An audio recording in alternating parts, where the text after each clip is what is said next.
Welcome to the Making of Me podcast. Today, we are joined by Jay Setchell, a marine entrepreneur, coach, and even proof that it is always too soon to quit. Jay's life has been shaped by multiple near-death experience, severe physical trauma, and decades of choosing responsibility, faith, and perseverance over surrender.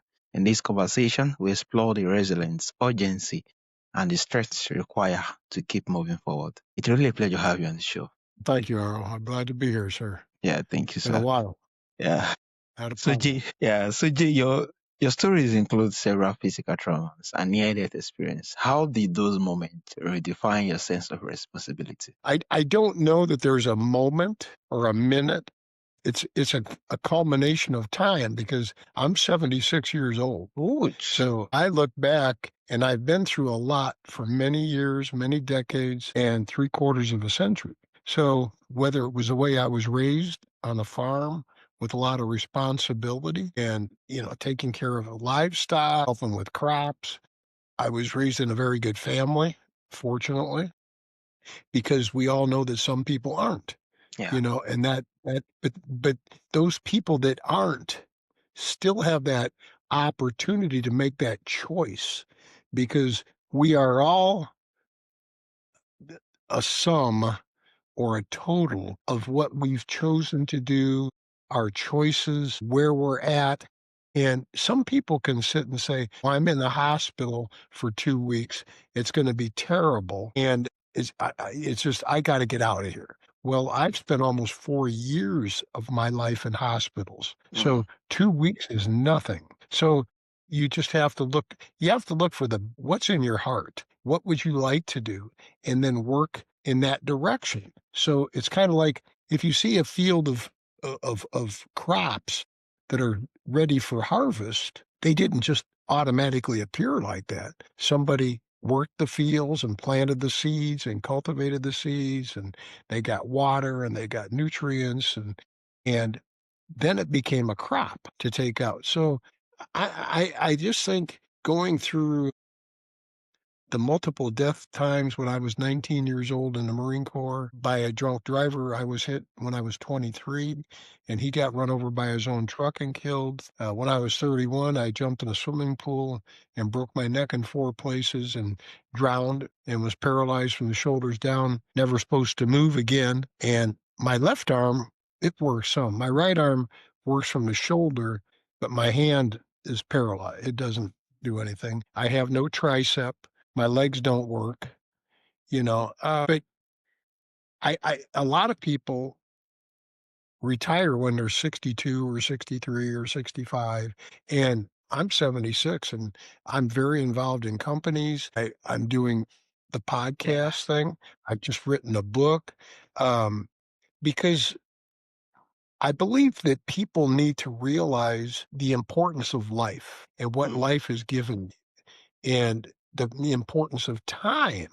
Because if you have a bank account, you can check how much money you have in the bank. Or if you keep it in a shoebox, you can go see how much money I've got in the shoebox. But when you were conceived, when you were first conceived, when that sperm hit the egg, your life began, gave you a certain amount of time. Whether it was 7,942 days, 22 hours, 16 minutes, and 37 seconds, he gave you an amount of time. So I believe it's very important for you to realize the length of time and what life offers you or what you can offer life. And you can either choose to be successful or you can choose to say, the hell with it, I'm not going to do anything. And if you do that, then you're not helping other people and you're not helping yourself. So I don't think that there's a defining moment, but there's a lot of moments that start to pile up and pile up. Yeah. It's like, if you're gonna, somebody said the other day, they said, yeah, if you put a quart of petrol in a car, a quart in the United States, a liter, okay, Yeah. you put one in, that doesn't fill the car up. You've got to put in 60 liters. And so if you stop before that, you're not going to get to where you need to go. Yeah. So it's just a culmination of continuing to never give up, never quit. Don't quit because you never know when you've gone on a trip or if you're walking over some hills, if you quit on this hill, what if your destination is just over the next hill? Yeah, so true. Yeah. So, Yeah. Amazing. Thank you, Jay. I think this is really lovely, especially when you make reference of, yeah, we are the sum total of every moment, either the ups and the down. We are all made by all of them. We can either take advantage of them and yeah, rewrite the stories if the upbringing was not right and everything. Being that, yeah, we still have the time, we can actually get to a whole lot of things.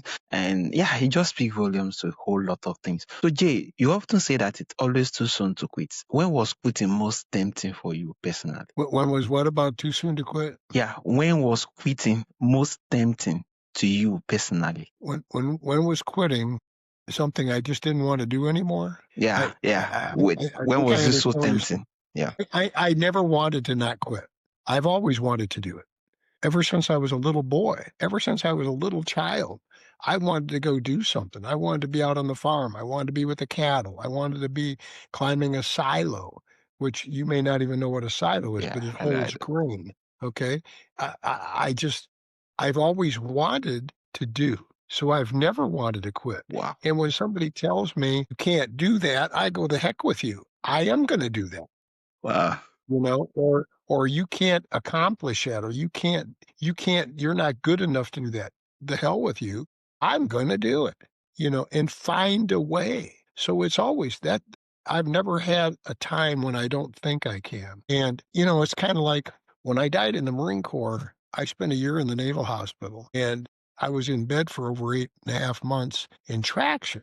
Hmm. So a lot of people don't wanna do anything else. Yeah. They just lay there, okay? No, I wanted to read. I wanted to I kept my own burns. I've got third-degree burns on my legs where my skin melted.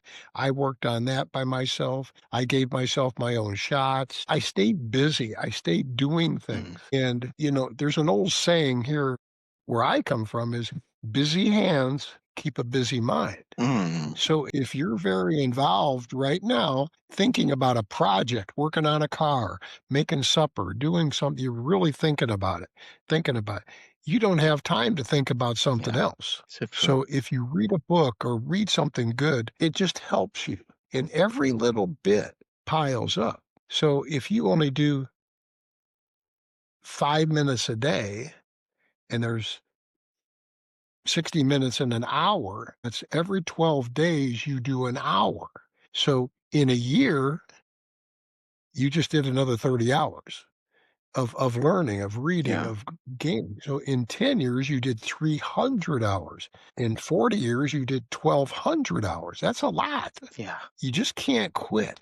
There was never a time I didn't want to do it. Wow. I always wanted to prove the people wrong. Hmm. That was really amazing. So after facing paralysis and repeated surgery, what helped you mentally to shift from results of lost owing to this Oh, particular time that was being lost from this particular thing to resolve doing what you currently do now, man? How was the shift uh, more like? I think that for me, for Jay, that came from when I was in the hospital and my left arm finally started working just a little bit. So, well, I was in therapy at that point. I Yeah, was out of the hospital about a month and I've got these scars up here and I had bolt holes. yeah, I had 6 bolts stuck in my skull and this big ring thing around my head.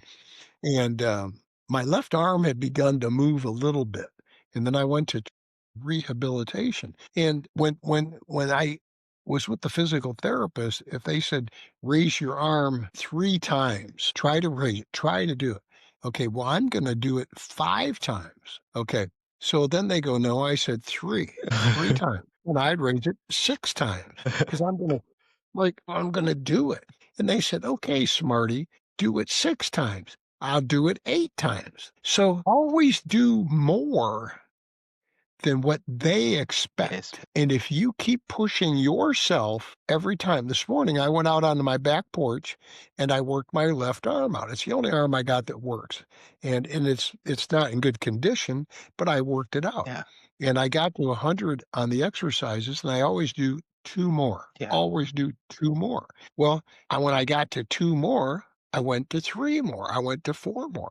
I ended up doing 22 more. Whoosh. So That's amazing. I did 122 instead of 102. Wow. So I did 20 more. Don't accept less. You think in your mind, "This is what I'm capable of. This is what I can do." And honestly, some of the therapists got kind of upset with me because they said, "You're trying too hard. You work too much. You're getting tired. You're not getting enough rest." And I go, "No, that's a bunch of bull crap. I'm going to go back and work harder." Yeah.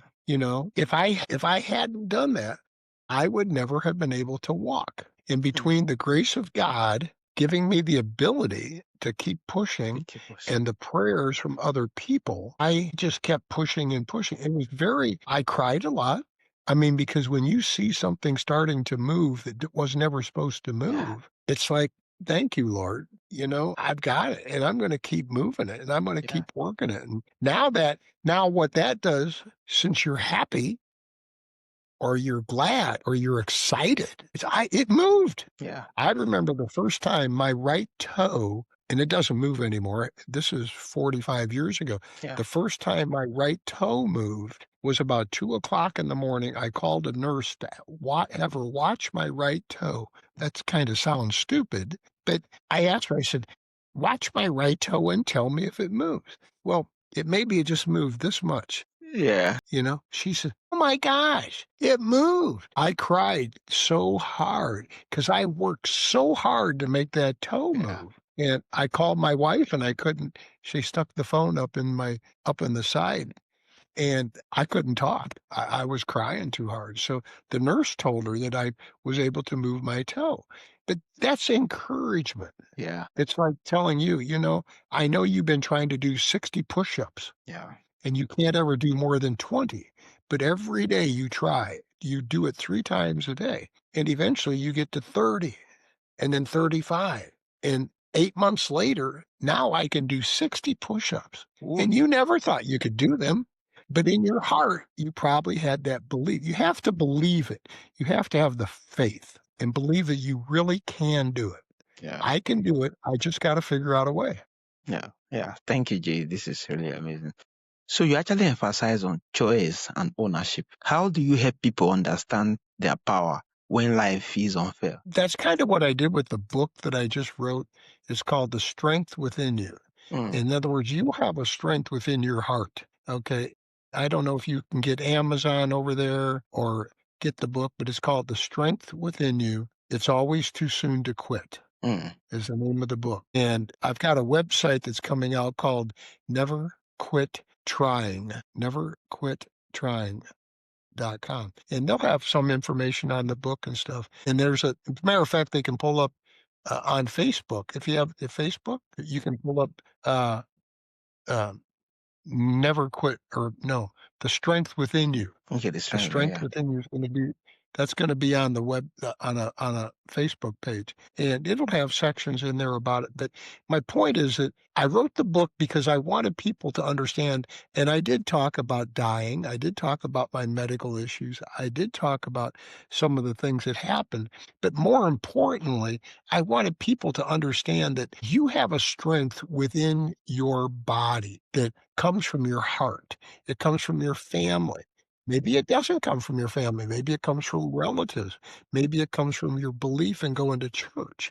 Maybe it comes from hard work. Maybe it comes from anger, frustration, pain. If you've been in a pain before, you've dropped something on your foot but the thing is, if you concentrate, if I take this cell phone right here, or I take this nebulizer, it's a little thing I breathe in sometimes.